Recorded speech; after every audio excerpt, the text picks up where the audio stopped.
स्वागत है आप सभी का बहुत बहुत हमारे चैनल पर। आज की वीडियो के माध्यम से नवरात्र के विषय में, नवरात्र के परिप्रेक्ष्य में चर्चा होगी। हमारे यहाँ नवरात्र 4 होते हैं। 2 गुप्त नवरात्र होते हैं, 2 प्रकट। तो जो प्रकट नवरात्र हैं ये दोनों ऋतुओं की संधिकाल पे पड़ते हैं। चैत्र शुक्ल प्रतिपदा से और आश्विन शुक्ल प्रतिपदा से। इस बार 2 अप्रैल 2022 से शनिवार के दिन पहला नवरात्र प्रारंभ हो रहा है। और साथ साथ में ये भी है कि इस बार नवरात्र की संख्या पूरी है। रविवार को 10 तारीख को नवमी है, रामनवमी है। और जो 9 दिन के जो व्रती रहने वाले हैं, जो 9 दिन का व्रत रहते हैं, उनके लिए जो पारण है, समापन जो है, वो 11 तारीख को होगा, 10वीं तिथि में, नवमी बीतने के बाद होगा। क्योंकि 9 दिन तभी माना जाता है जब नवमी पर्यंत उपवास किया जाए, व्रत रखा जाए। और जो आगे पीछे का करते हैं उनके लिए अष्टमी तिथि 9 तारीख को है और नवमी 10 तारीख को है, 10 अप्रैल को। और सप्तमी तिथि 8 तारीख को है। तो सुविधा अनुसार लोग करते हैं, कोई अष्टमी में करता है, कोई नवमी में करता है।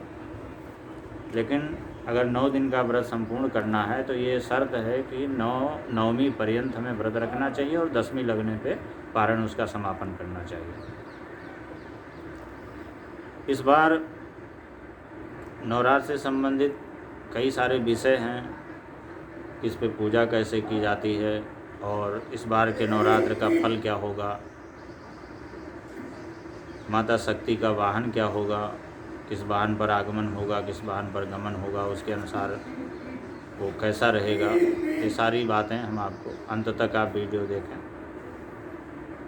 इस बार नल नामक संवत्सर प्रारंभ होगा और संख्या जो होगी वो 2079 नल नामक संवत्सर का प्रारंभ हो जाएगा। और राजा का पद शनि महाराज को मिलेगा और मंत्री का पद बृहस्पति महाराज को।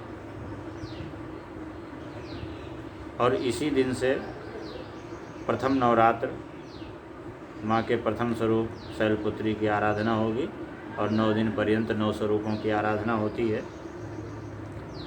तो सबसे पहले तो इस बार जो माता का आगमन हो रहा है वो घोड़े पर हो रहा है। शनिवार के दिन प्रारंभ होने से माँ का आगमन जो होता है वो घोड़े पर होता है। तो घोड़ा वाहन होने से थोड़ा सा देश में अशांति, सत्ता परिवर्तन, युद्ध के आसार भी बन सकते हैं, आंतरिक कलह कलेश की स्थिति बन सकती है। ये सब होगा। ये दुर्गा के वाहन का फल है। घोड़े पे आगमन होने से ऐसा होगा। कहीं कहीं पे राज्य में मंत्रियों में अंतर्द्वंद पैदा होंगे और कोई नेता भी अपदस्थ हो सकता है। ये सारी चीज़ों की संभावना बनेंगी। साथ ही जो गमन हो रहा है, जो विदाई हो रही है, वो महिष पर यानी भैंसे पर हो रही है।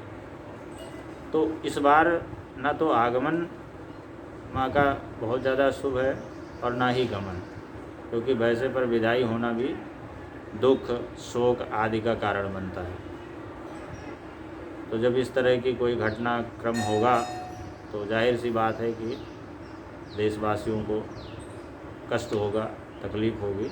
तो ये तो उनके वाहन का फल है कि किस वाहन पर आगमन हो रहा है, किस वाहन पर गमन हो रहा है, उसके हिसाब से ये साल कैसा रहेगा। अब बात आती है कलश स्थापना। तो कलश स्थापना के लिए सबसे पहले जो प्रातःकाल का जो मुहूर्त है, लगभग 6:20 से लेकर के 8:30 बजे के मध्य का अच्छा रहेगा। इसके बाद में, क्योंकि एक ही समय में सभी लोगों का कलश स्थापना करना ये असंभव सी बात होती है, तो इसलिए दूसरा जो मुहूर्त होगा 7:30 बजे से 9 बजे के मध्य का होगा, क्योंकि इस दौरान शुभ चौघड़िया रहेगी।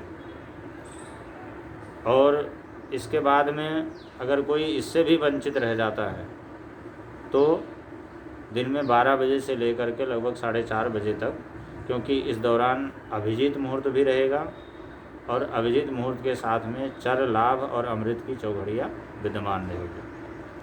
तो कलश स्थापना के लिए सबसे पहला मुहूर्त है 6:30 बजे से 8 बजे के 8:30 बजे के मध्य, 7:30 बजे से 9 बजे के मध्य, और देन फिर तीसरी बार अपराह्न 12 बजे से लेकर के और लगभग 4:30 बजे तक। ये तीसरा अवसर होगा। अगर कोई दोनों पहले वाले दोनों अवसरों से वंचित रहता है तो इसमें कर सकेगा। इस दौरान अभिजीत मुहूर्त होगा और चर, लाभ और अमृत की चौघड़िया रहेगी। तो इस दौरान कलश स्थापना करना अच्छा रहेगा। इस बार नवरात्र की संख्या पूरी है, कोई तिथि घटी बढ़ी नहीं है, पूरे 8 दिन 9 दिन चलेगा। और पारण का समय बता ही दिया कि जो 9 दिन रहता है उसके लिए पारण का समय जो है 11 तारीख को होगा, 10वीं सोमवार 10वीं 11 तारीख को। इसके अलावा एक बहुत ही ख़ास बात है, जैसे कई लोग कलश स्थापना करके घर में दुर्गा सप्तशती का पाठ करते हैं, पूजा करते हैं। तो कई बार ऐसा होता है कि अज्ञानता बस या सही मार्गदर्शन न मिलने की वजह से जो लोग पाठ करते भी हैं और उसका पूर्ण फल नहीं मिल पाता है। तो पाठ करने के कई सारे नियम हैं।